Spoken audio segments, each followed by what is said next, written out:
So, about 3 years ago, there was a hurricane called Almeida. And anyway, it flooded our home in complete loss. We didn't have anywhere to go. So, the lady I was taking care of, because of my personal provider, let us stay in her house. And I had 5 dogs, me, my husband, and my daughter. But this other lady across the street knew the lady I was taking care of and knew that it was a stressful situation, invited us to come stay in one of her homes that nobody's been in for 10 years. Boy, it was fucking messy. Rat turds everywhere and dust and everything, but it was a place to stay. And in exchange for staying there, I would take care of her father with Alzheimer's for free. Well, in exchange for rent. The other renters would pay $700, but I worked $1,000 off a month. I didn't have a day off for almost 2 years when I was doing this. It was very stressful. Anyway, the man died, and we stayed in the house a whole another year later. And she wouldn't take rent money because she didn't want to fix the leaking sewage system.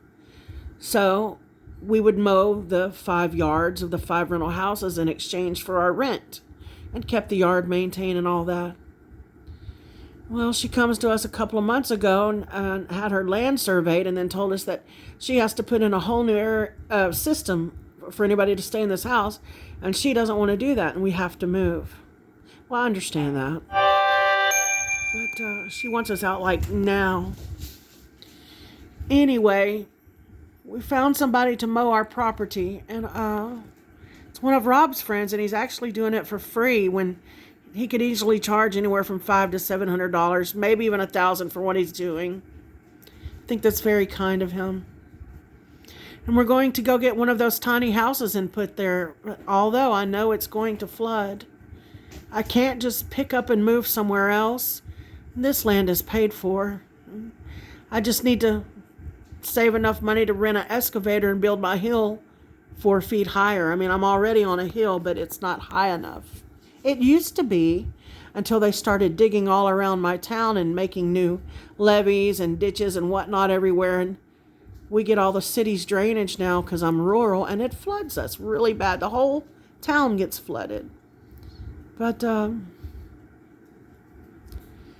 it's the animals I worry about. I have 14 rescue cats I collected here in this house, and it's going to be hard to evacuate the storms with those cats. And then, once the floods come, the water usually stays on my property a good 2 or 3 weeks. What am I going to do for 2 or 3 weeks with 14 cats and 7 dogs?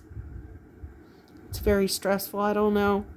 I guess I'll have to deal with that when the storm season comes.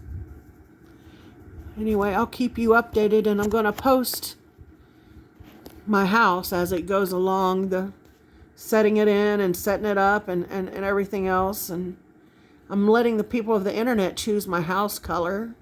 Even you, YouTube.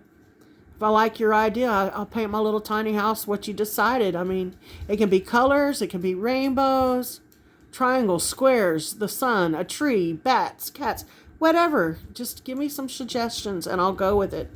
And I will put your name in a little tiny corner on the outside of my house and show y'all with the best idea. Anyway, thank you.